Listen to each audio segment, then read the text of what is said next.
Sina Rebecca at Thomas Hale ay ang perpektong mag-asawa hanggang sa isang bakasyon sa tropiko.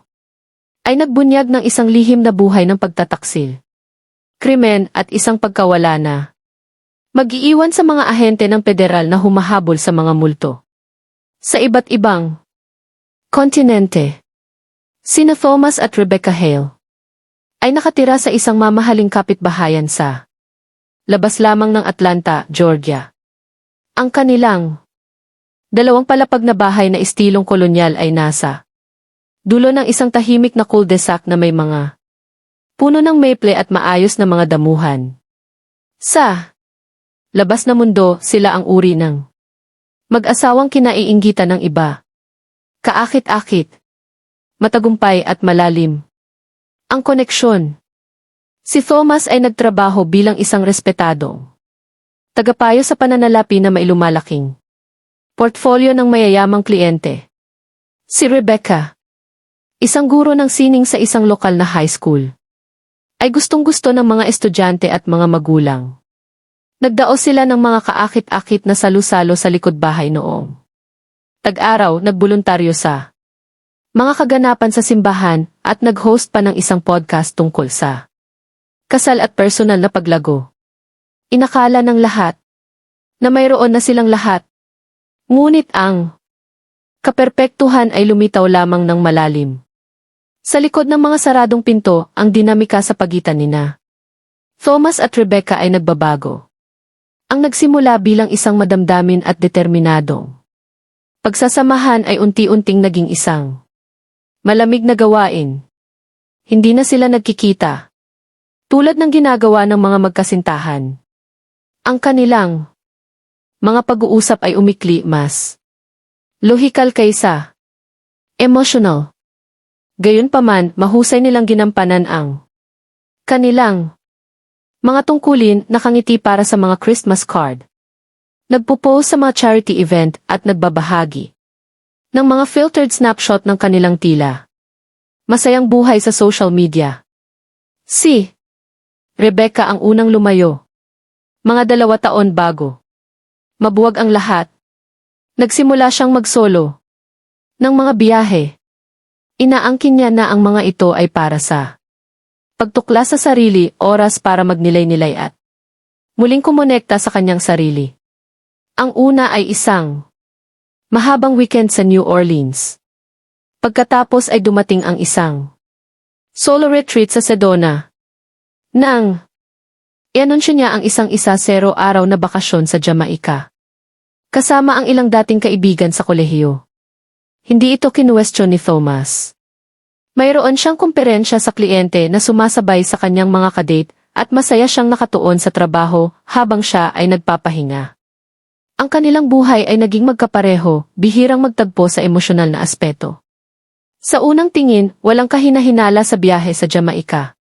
Regular na nagpo-post si Rebecca ng mga update sa Instagram, mga selfie sa beach, mga fruity cocktail, mga puno ng palma sa paglubog ng araw. Nagtag siya ng mga resort, gumamit ng mga tipikal na hashtag para sa bakasyon, at sumagot pa sa mga komento mula sa mga kaibigan at pamilya.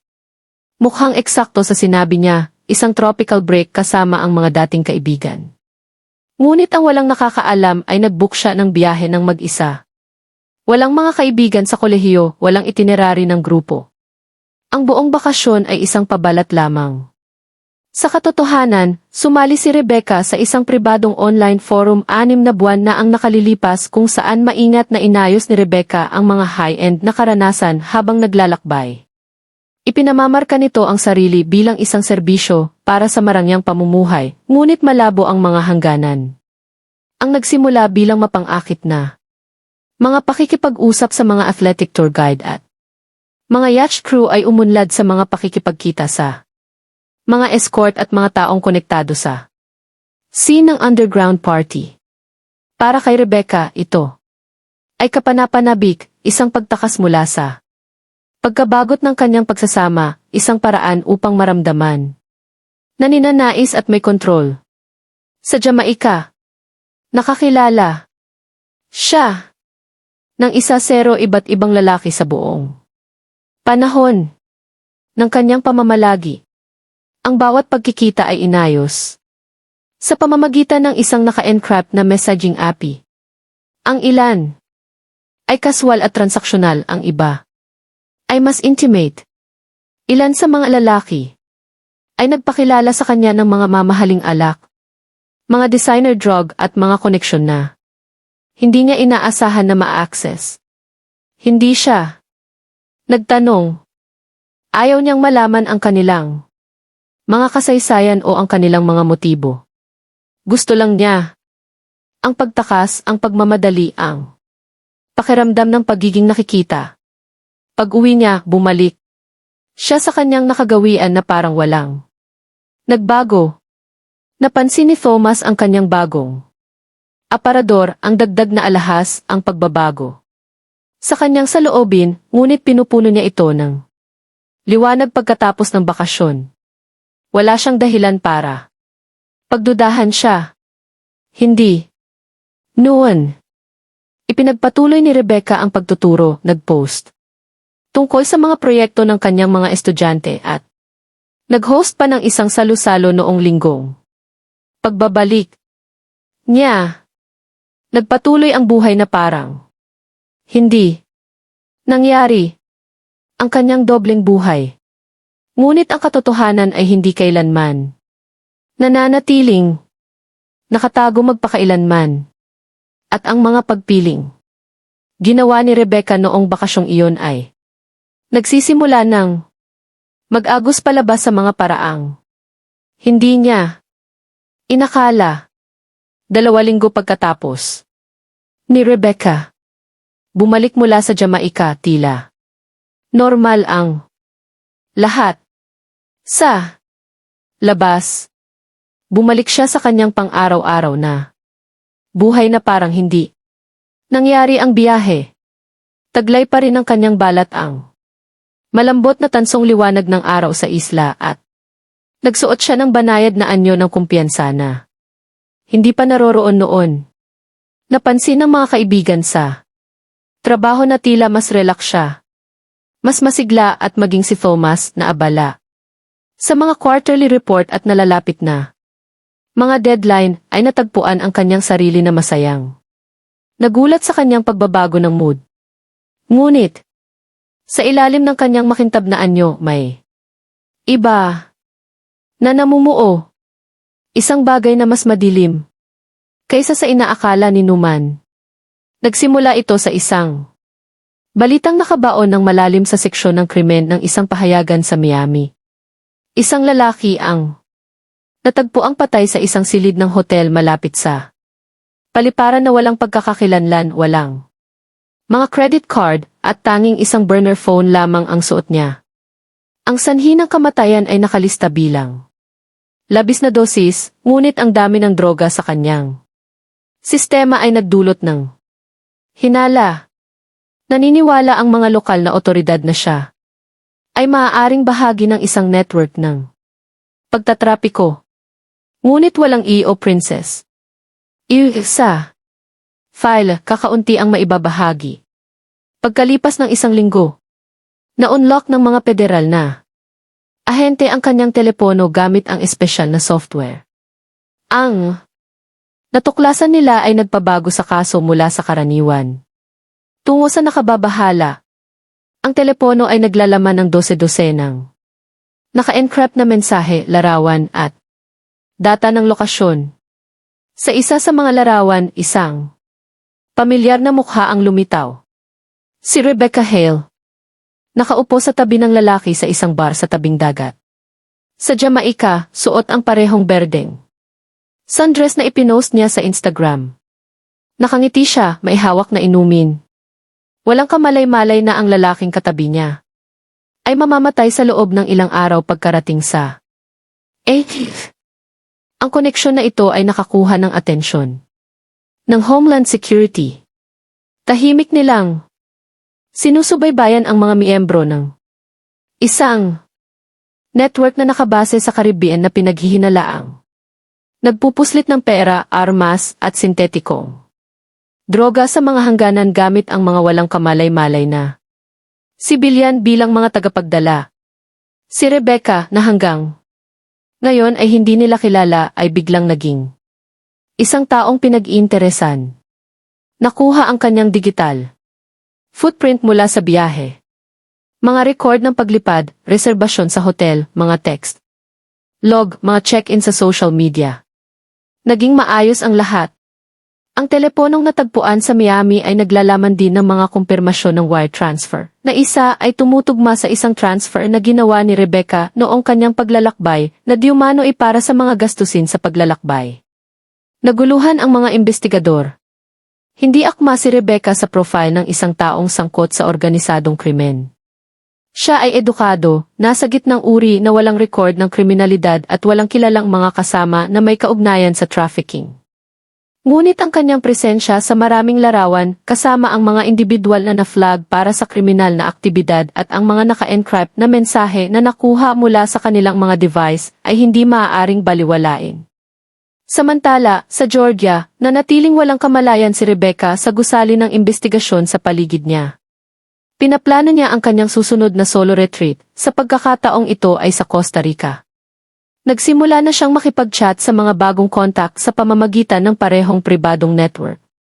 Dahil sa pagiging interesado sa mga alok na nangangako ng mas maraming luho at pakikipagsapalaran.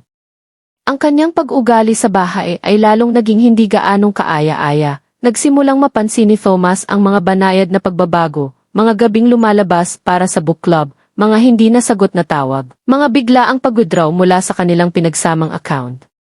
Ngunit nababalot ito ng stress o marahil isang maagang krisis sa kalagitnaan ng buhay.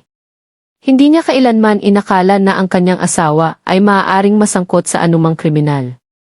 Dumating ang punto ng pagbabago ng ang pangalawang lalaki, isa pa sa mga kontak ni Rebecca sa bakasyon, ay naaresto sa Houston.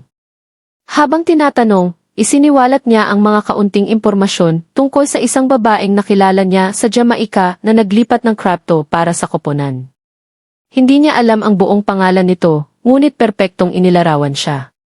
Nang magsagawa ng facial recognition ang mga federal na ahente laban sa mga larawan ng turista na may tag sa Jamaica noong linggong iyon, kinumpirma nito ang tugma.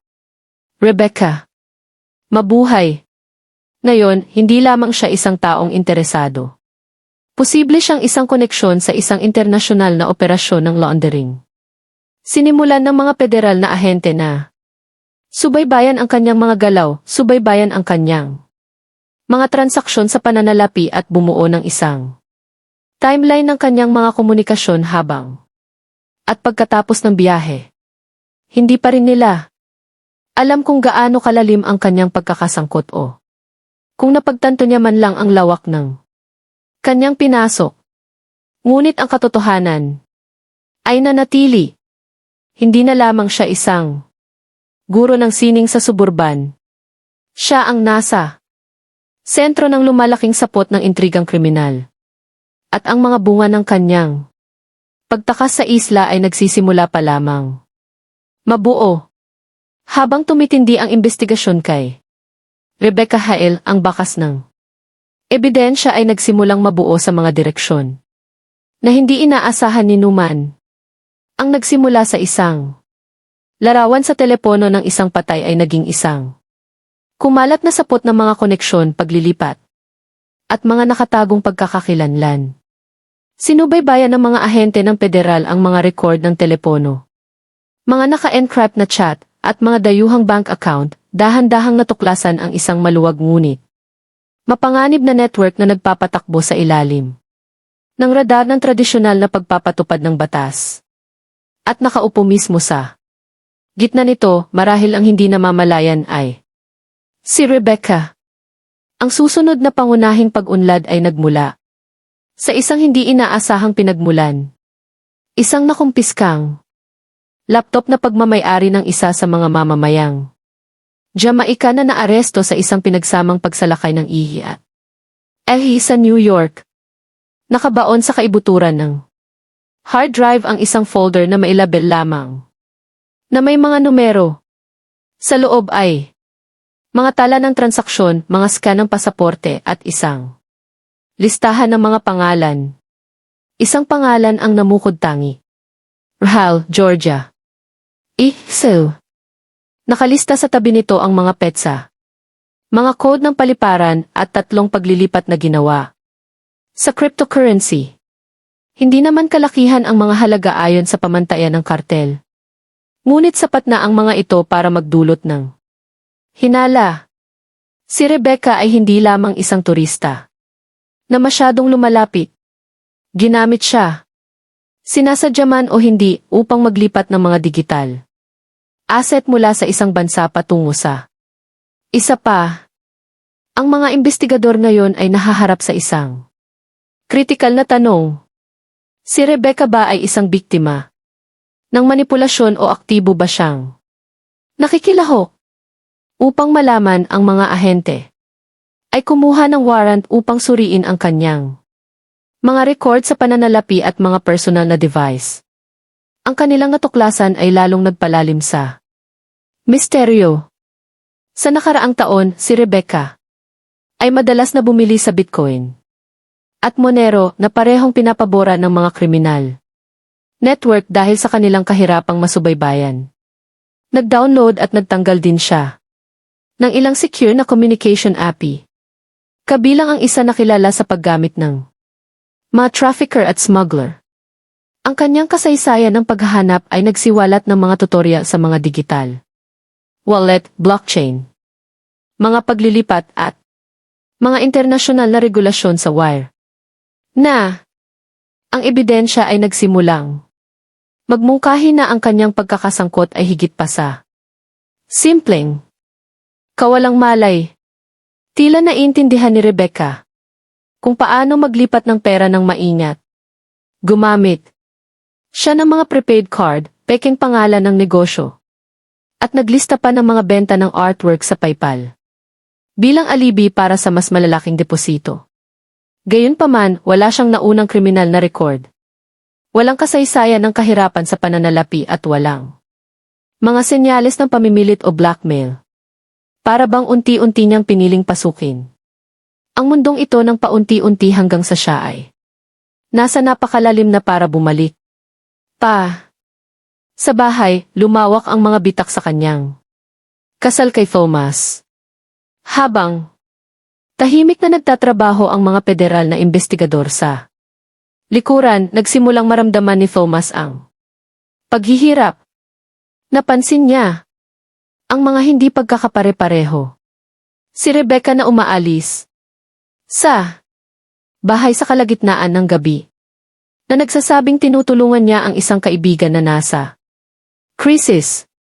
Ang mga pahayag ng credit card ay nagpakita ng mga pananatili sa hotel at mga mamahaling pagbili na hindi tumutugma sa buhay na kanilang ginagalawan.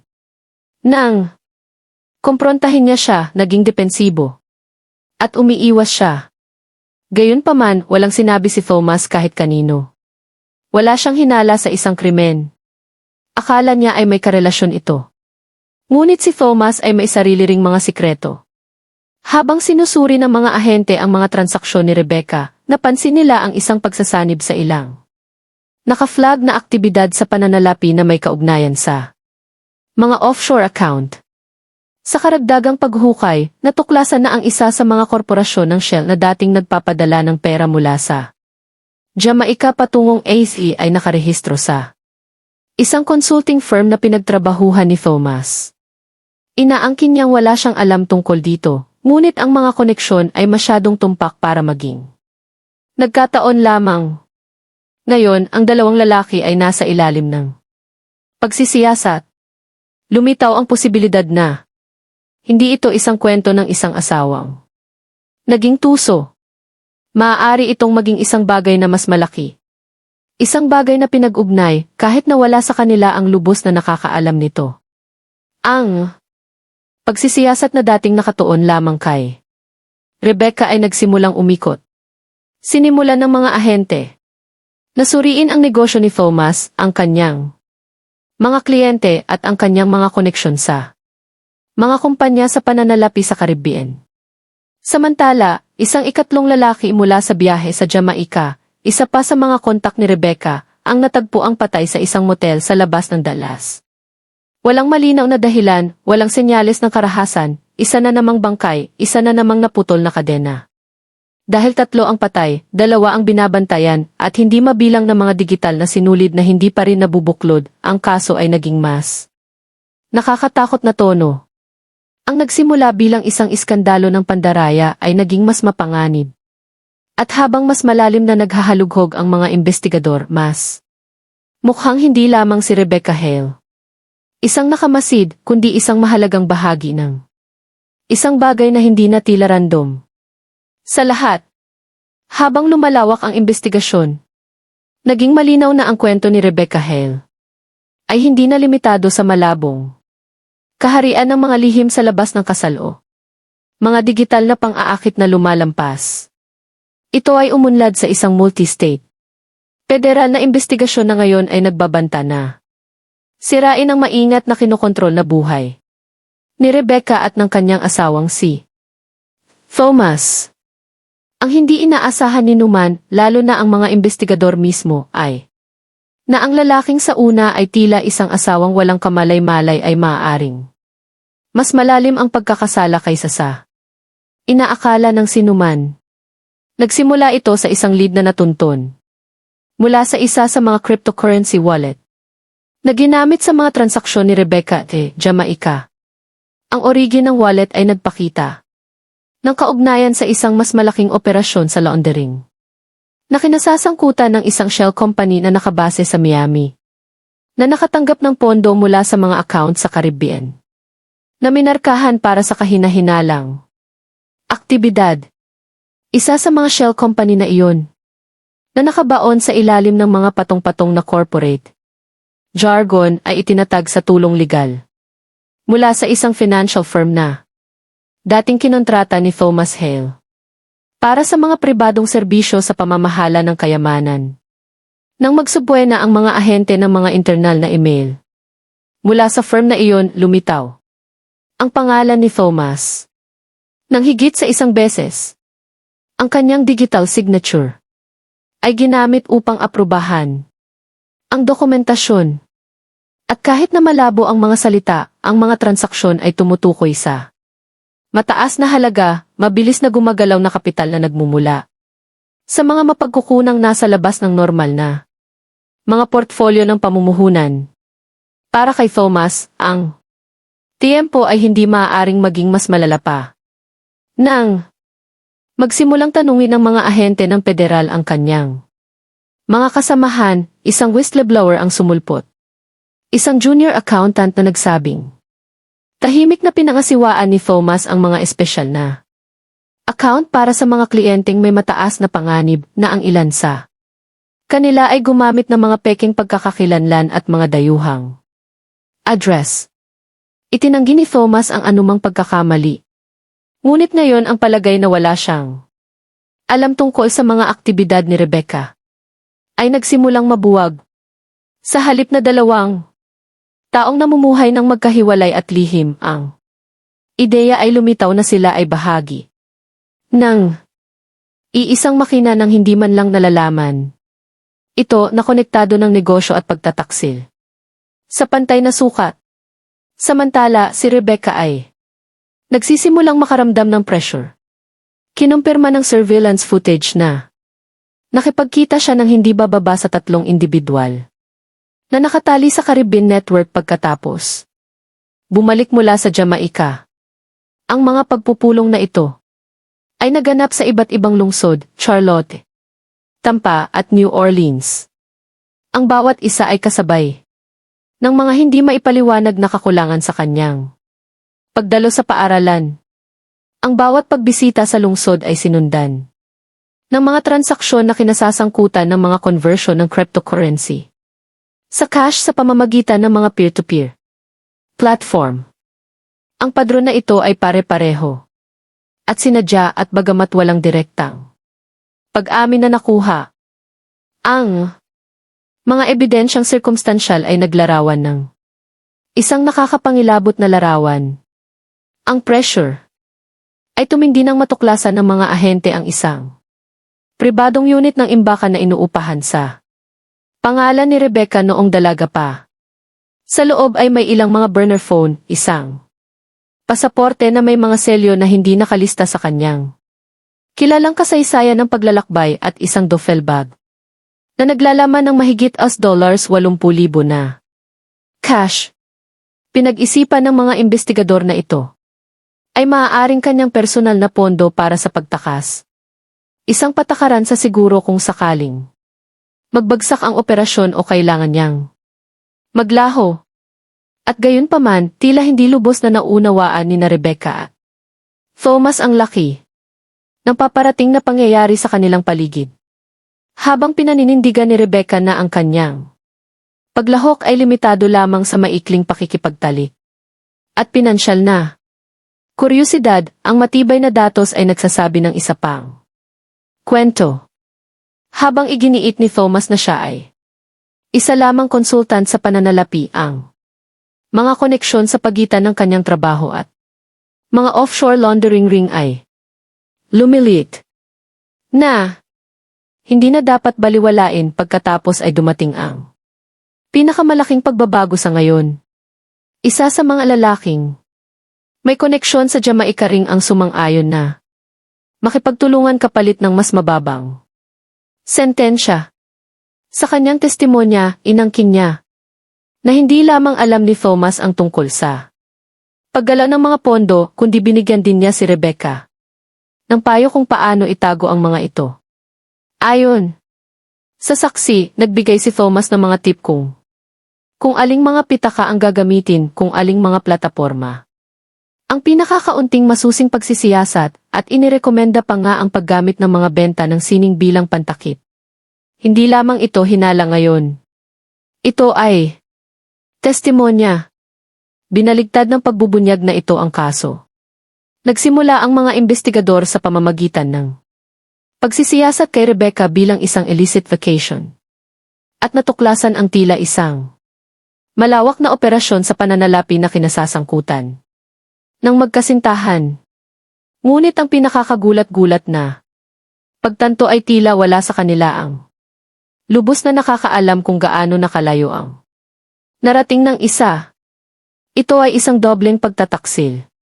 Ang bawat asawa ay nagtatago ng isang hiwalay na krimen na sa paano man ay nagtagpo sa tamang panahon upang sumabog sa publiko. Ang imahe ng perpektong mag-asawang suburban ay tuluyang gumuho.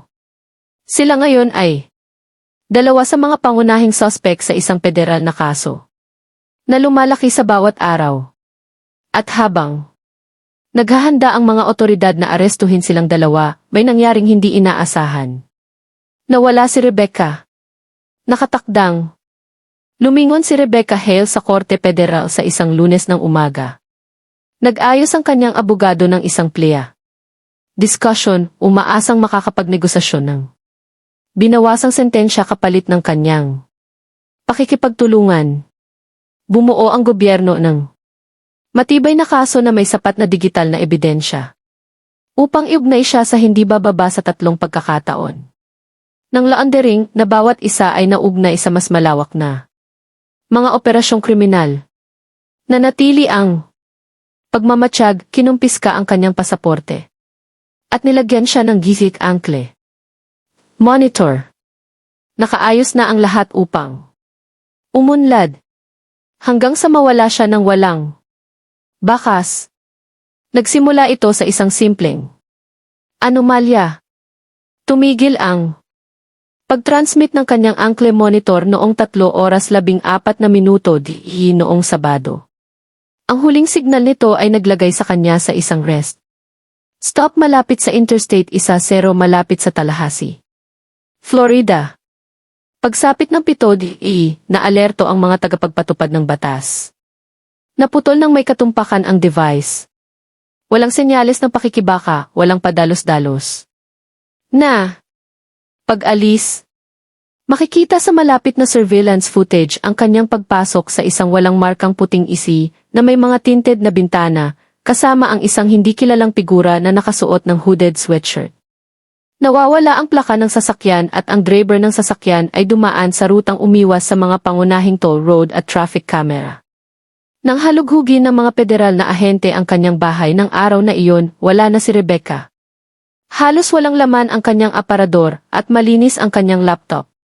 Ang storage unit kung saan nila natagpuan ang mga burner phone at pera ay wala na. Naniniwala ang mga investigador na ilang linggo na niyang pinaplano ang pagtakas, marahil buwan pa nga, at agad na isinaaktibo ang kanyang exit plan nang mapagtanto niya ang buong bigat ng mga paratang laban sa kanya at sa kanyang asawa na malapit nang bumagsak. Agad na nagsimula ang manhunt. Isang bolo ang inisyu sa buong bansa. Naabisuhan ang mga paliparan, terminal ng bus, at border patrol, ngunit walang bagong ebidensya na natagpuan. Nawala siya ng tuluyan na parang hindi siya umiral. Nahuli ng media ang kwento sa loob ng ilang araw, na ginawa itong mga kahindik-hindik na headline. Ang dating minamahal na guro ng sining na naging pera ay isa ng pugante. Ang mga online forum ay napuno ng mga teorya. Ang ilan ay nagsabing siya ay tumakas patungong Timog Amerika. Ang iba naman ay iginiit na. Patay na siya, pinatahimik ng mga taong sinubukan niyang makatrabaho. Ang ilan ay nagmungkahi pa nga na tinulungan siya ng kanyang asawa na makatakas upang protektahan ang kanyang sarili. Itinanggi ni Thomas. Hay lang anumang pagkakasangkot sa kanyang pagkawala. Sa mga panayam, ipinakita niya ang kanyang sarili bilang isang lalaking pinagtaksilan. Binubulag ng isang babaeng inakala niyang kilala niya. Ngunit ang timeline ay nagdulot ng mga hinala. Sa mga araw bago ang pagkawala ni Rebecca, naglipat si Thomas ng $50,000 sa isang dating hindi aktibong account. Ang account ay kalaunan na-link sa isang digital bank na nakabase sa Panama. Nakilala sa kawalan ng mga regulasyon at mga hindi nagpapakilalang transaksyon. Nang tanungin, sinabi niya na ang pera ay para sa mga legal na bayarin at suporta sa pamilya. Hindi nakumbinsi ang mga otoridad. Sa kabila ng lumalaking ulap sa kanyang ulo, hindi kailanman kinasuhan si Thomas. Dahil sa kakulangan ng ebidensya, hindi siya maaaring mag-usig, ngunit permanente nang nasira ang kanyang reputasyon. Nawalan siya ng mga kliyente, naharap sa mga intern ang kanyang kumpanya, mga pag-audit at ang kanyang podcast tungkol sa malusog na mga relasyon ay tahimik na binura mula sa internet. Ang ilan ay naniniwala na mas marami siyang alam kaysa sa ipinaalam niya. Ang iba naman ay inakala na siya rin ay nahuli sa isang bagyong higit sa kanyang kontrol. Lumipas ang mga buwan pagkatapos ay mga taon. Nanatili si Rebecca Hale sa wanted list ng FBI, ngunit walang kapanipaniwalang mga nakita ang nakumpirma. Paminsan-minsan, isang malabong larawan o malabong tip ang lumalabas mula kay BCO Colombia, ngunit walang konkretong naganap. Ang kaso ay unti-unting nawala mula sa mga headline na naging isa pang hindi nalutas na kabanata sa mga talaan ng digital na krimen at personal na pagbagsak. Sa huli, ang kwento ni Rebecca Hale ay naging hindi gaanong tungkol sa pagkakasala o kawalang kasalanan at higit pa tungkol sa mga mapanganib na interseksyon ng panlilinlang, pagnanasa at kapangyarihan. Ang nagsimula bilang isang tropikal na pagtakas ay naging isang kadena. Reaksyon ng mga pagtataksil at mga lihim na walang handang harapin. At sa kung saan sa labas roon kung nakaligtas man siya sa epekto. Si Rebecca ay nabubuhay sa ilalim ng isang bagong pangalan. Dala ang bigat ng isang nakaraan na sumiba hindi lamang sa kanyang pagsasama. Binasag nito ang ilusyon ng kaligtasan sa pinakamatahimik na mga sulok ng buhay sa suburban.